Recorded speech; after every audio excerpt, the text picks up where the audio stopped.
میرے محترم دوستوں، بزرگوں، عزیزوں، معاشرے کے آداب وہ ملیں گے اتباع سنت سے، ورنہ اس زمانے میں ایسی حیوانی زندگی ہے جس اولاد کے لیے مال کماتے ہیں، بھی بچوں کے لیے، ان کے ساتھ مال کمانے کی دھن میں کھیلنے، بیٹھنے، کھانے کا موقع نہیں ملتا۔ ہر سمجھتے تھے پہلے تو یہ اپنے دین کو قربان کرتا ہے خواہش کے لیے، پھر خواہشات میں اتنا آگے بڑھتا ہے کہ خواہش کو قربان کرتا ہے دوسری خواہش کے لیے۔ ایک خواہش آئی بیوی بچوں سے ملنے کی، اس سے بڑی خواہش آ گئی مال کمانے کی، تو بیوی سے ملنے کی خواہش کو قربان کر دے گا مال کمانے کے لیے۔ صبح نکل جاتے ہیں، شام کو آتے ہیں، صبح بچے سوتے ہوتے ہیں، شام کو سوتے ملتے ہیں، انہیں بچوں کے ساتھ ملنا نصیب نہیں ہوتا، کیونکہ معاشرے کے لائن کے آداب اور اس کے طریقے، کیونکہ جب آدمی کی فطرت بگڑ جاتی ہے تو فطری تقاضے بدل جاتے ہیں۔ جب فطرت بگڑ جاتی ہے فطری تقاضے بدل جاتے ہیں۔ فطری تقاضوں میں اللہ رب العزت نے سب سے اہم چیز عبادت رکھی ہے۔ جو لوگ عبادت پر نہیں آئیں گے وہ اپنی اولاد اور متعلقین اور اہل سے فطری محبت نہیں کریں گے، کیونکہ اللہ رب العزت نے محبت کا جو وعدہ فرمایا ہے وہ ایمان اعمال صالحہ پر فرمایا ہے، اس لیے لوگ اپنے اہل سے فطری محبت نہیں رکھتے، انہیں ایک ضرورت کی چیز سمجھتے ہیں اور ضرورت پر استعمال کرتے ہیں، ضرورت کی چیز سمجھتے ہیں، ان کو ضرورت پر استعمال کرتے ہیں، فطری محبت نہیں رکھتے۔ حالانکہ جتنی بھی انسان کی طبیعت کی فرحت کی چیزیں ہیں، مختلف دوائیں ہیں، مختلف غذائیں ہیں، مختلف پھل اور جڑی بوٹیاں ہیں، مختلف نسخے ہیں، ان سب میں سب سے زیادہ مفرح قلب اور سب سے زیادہ سکون پہنچانے والی چیز وہ اولاد ہے، وہ اولاد ہے۔ جانور بھی اپنی اولاد سے محبت کرتے ہیں، بلکہ عجیب بات یہ ہے کہ جانور انسانوں سے زیادہ اپنی اولاد سے محبت کرتے ہیں۔ اس زمانے کا دستور یہ ہو گیا ہے کہ اولاد کو تو نوکر پالتے ہیں اور میاں اور بیوی یہ کمانے میں آپس میں ایک دوسرے سے جدا رہتے ہیں۔ یہ اس کو اس زمانے میں ترقی کہا جاتا ہے کہ والدین کمانے میں ایک دوسرے سے جدا رہتے ہیں اور اولاد ان کو نوکر پالتے ہیں۔ آپ جا کے دیکھ لو، سارا یورپ کا نظام یہی ہے جو بڑی تیزی کے ساتھ مسلمانوں میں آ رہا ہے۔ یہ اولاد کو ملازمہ پالتی ہے، اس لیے یعنی اپنے بڑوں کی وہ عادات اولاد میں منتقل نہیں ہوتی جو ان کی نسلوں سے چلی آ رہی ہوتی ہیں۔ ساری خاندانی شرافتیں آگے اس لیے ختم ہو رہی ہیں کہ اس زمانے میں اولاد کو نوکر پالتے ہیں، حالانکہ ماں کی گود وہ سب سے پہلی تربیت گاہ ہے، سب سے پہلی تربیت گاہ ہے۔ لیکن اس زمانے میں وہ نیا طریقہ ہے کہ جس سے اولاد کو والدین کی گود نہیں ملتی۔ حضور اکرم صلی اللہ علیہ وسلم باوجود تمام مشاغل کے اور باوجود متواصل الاحزان یعنی مسلسل آپ غمگین رہتے تھے، اس کے باوجود آپ اپنے بچوں کے ساتھ اس طرح کھیلتے تھے کہ شاید اس زمانے میں اس طرح کھیلنا لوگوں کو عیب معلوم ہو، کوئی دیکھ لے گا تو کیا کہے گا۔ آپ صلی اللہ علیہ وسلم اونٹ بن جاتے حسنین کے لیے اور وہ آپ کے بالوں کی لٹوں کا کی لگام بنا لیتے اور آپ اونٹ کی آواز نکالتے اور یہ دونوں آپ کی پیٹھ پر سوار رہتے. آپ یعنی چاروں ہاتھوں پیروں سے آپ چلتے اونٹ بن کر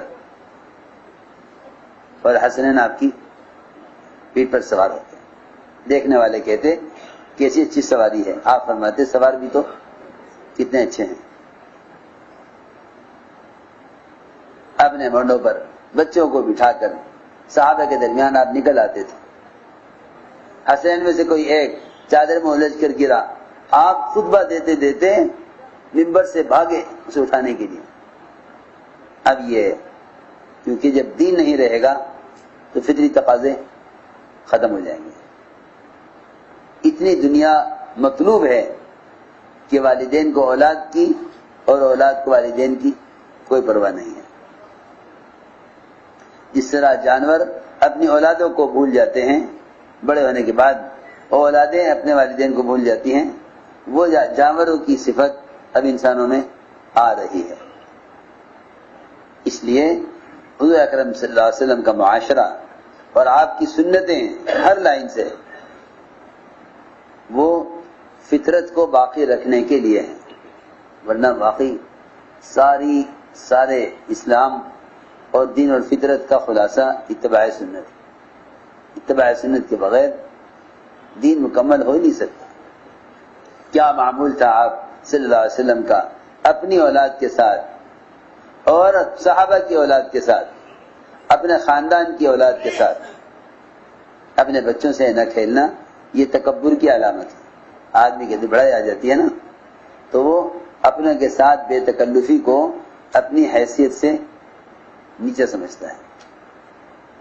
فرماتے ہیں انس بن مالک رضی اللہ تعالیٰ عنہ کہ میں نے نہیں دیکھا کہ آپ صلی اللہ علیہ وسلم سے زیادہ کوئی اپنی اولاد اور اپنے متعلقین پر آپ سے زیادہ کوئی رحم کرنے والا ہو. ابراہیم رضی اللہ تعالیٰ عنہ آپ کے بیٹے، وہ مدینے کے عوالی محلے میں دودھ پینے کے لیے بھیجے گئے تھے.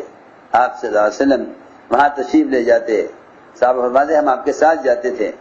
آپ اندر گھر میں داخل ہوتے، حالانکہ پورا گھر دھوئیں سے بھرا ہوا ہوتا تھا، کیونکہ جو آپ کو دودھ پلاتی تھی، آپ کو دودھ پلانے والی کا شوہر لوہار تھا، لیکن آپ کو دھوئیں کی کوئی پرواہ نہیں تھی. نہیں کہ بچے کو باہر لے آؤ یا دھوئیں میں ہم نہیں جائیں گے. آپ اس دھوئیں کے اندر تشریف لے جاتے، کیونکہ اس کا شوہر لوہار تھا جو اندر بھٹی جلایا کرتا تھا لوہے کو گلانے کے لیے. آپ بچے کو اٹھاتے، اس کو پیار کرتے، پھر واپس آ جاتے. عامر کہتے ہیں کہ جب ابراہیم رضی اللہ تعالیٰ عنہ کی وفات ہو گئی تو آپ نے فرمایا کہ ابراہیم میرا بیٹا ہے اور یہ دودھ پینے کی مدت میں وفات پائی ہے. اس کے دودھ پینے کی جو مدت باقی رہ گئی ہے، اللہ نے جنت میں اس کے دودھ پلانے کی مدت کے پورا کرنے کے لیے دو عورتوں کو متعین کر دیا ہے جو جنت میں اس کی رضاعت کے دودھ پینے کی مدت کو پورا کریں گی. عبداللہ بن حارث فرماتے ہیں کہ جناب رسول اللہ صلی اللہ علیہ وسلم عبداللہ اور عبید اللہ اور کثیر حضرت عباس کے دونوں بیٹے، ان کو تینوں کو ایک صف میں کھڑا کرتے، پھر فرماتے کہ تم میں سے جو دوڑ کر میری طرف آوے، جو آگے بڑھے گا مجھ سے میری طرف پہلے پہنچے گا، اس کو میں یہ انعام دوں گا. اس طرح آپ بچوں کی دوڑ لگواتے، تینوں کو ایک صف میں کھڑا کرتے اپنے سے دور، پھر فرماتے کہ جو میرے پاس پہلے آئے گا اس کو یہ انعام ملے گا. چنانچہ یہ تینوں دوڑ کر آپ پر چڑھ جاتے، آپ کی پیٹھ پر، آپ کے سینے پر. آپ ان کو پیار کرتے، ان کو اپنے سینے سے لگاتے. عبداللہ بن جعفر فرماتے ہیں کہ جناب رسول اللہ صلی اللہ علیہ وسلم جب کسی سفر سے واپس ہوتے تو آپ کے خاندان کے بچے آپ سے ملتے. آپ ایک سفر سے واپس آئے تو مجھے بھی آپ کی طرف بڑھایا گیا. آپ نے مجھے سواری پر اپنے سامنے بٹھا لیا. حضرت حسن اور حسین میں سے رضی اللہ عنہما میں سے کوئی ایک اور آیا تو آپ نے ان کو اپنے پیچھے بٹھا لیا. فرماتے ہیں کہ ہم ایک سواری پر 3 مدینے میں داخل ہوئے. ایک روایت میں فرماتے ہیں عبداللہ بن جعفر کہ آپ میرے پاس سے گزرے، میں بچوں کے ساتھ کھیل رہا تھا، آپ نے مجھے اپنے ساتھ سوار کر لیا، اور بنو عباس کے اور میں اور بنو عباس کی اولاد میں سے ایک کہ ان کو آپ نے ایک سواری پر سوار کیا، چنانچہ ہم 3 مدینے میں داخل ہوئے. ایک روایت میں ہے، فرماتے ہیں عبداللہ بن جعفر رضی اللہ عنہ کہ کاش تم نے وہ وقت دیکھا ہوتا جب قسم اور عبید اللہ ابن حضرت عباس کے دونوں بیٹے اور ہم بچے آپس میں سب کھیل رہے تھے، اچانک آپ ہمارے پاس سے گزرے سواری پر. آپ نے فرمایا کہ اسے عبید اللہ کو اٹھا کر مجھے دے دو، اور اسے قسم کو بھی اٹھا کے میرے پاس سوار کر دو. چنانچہ انہوں نے مجھے آپ کے آگے بٹھا دیا. ایک کو آپ نے پیچھے بٹھا لیا، ایک کو آگے. جو کہتے ہیں کہ عبید اللہ سے حضرت عباس زیادہ محبت کرتے تھے قسم کے مقابلے میں، قسم سے زیادہ محبت عبید اللہ سے کرتے تھے. لیکن آپ صلی اللہ علیہ وسلم نے قسم کو اٹھایا تو آپ اپنے چچا سے اس پر شرمائے نہیں کہ جن کو چچا سے زیادہ محبت ہے ان کو نہیں اٹھایا، اور جن محبت کم ہے ان کو اٹھا لیا. آپ کسی کوئی شرم محسوس نہیں کیا آپ نے، کیونکہ آپ کے لیے یہ بتانے کے لیے کہ میرے لیے دونوں برابر ہیں. تم اگر ایک سے محبت کم کرتے ایک سے زیادہ کرتے ہو تو وہ تم جانو، لیکن آپ اسے شرمائے نہیں کہ آپ نے قسم کو اٹھایا اور عبید اللہ کو چھوڑ دیا. آپ اس سے حضرت عباس سے شرمائے نہیں ایسا کرنے میں. فرماتے ہیں کہ پھر آپ نے میرے سر پر 3 مرتبہ ہاتھ پھیرا. جب بھی آپ میرے سر ہاتھ پھیرتے تھے مجھے دعا دیتے تھے، اے اللہ جعفر کی اولاد میں تو خلیفہ بن جا، کیونکہ جعفر شہید کر دیے گئے تھے. آپ نے فرمایا کہ جعفر تو شہید کر دیے گئے، اے اللہ تو جعفر کی اولاد میں ان کے لیے بہتر خلیفہ بن جا. اللهم صل على سيدنا مولانا محمد وعلى آل سيدنا مولانا محمد كما صليت على إبراهيم وعلى آل إبراهيم إنك حميد مجيد.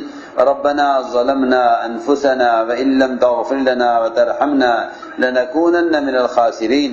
اللهم إنا نستغفرك ونتوب إليك، اللهم إنا نستغفرك ونتوب إليك، اللهم إنا نستغفرك ونتوب إليك.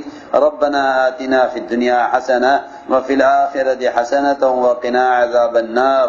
سبحان ربك رب العزة عما يصفون وسلام على المرسلين.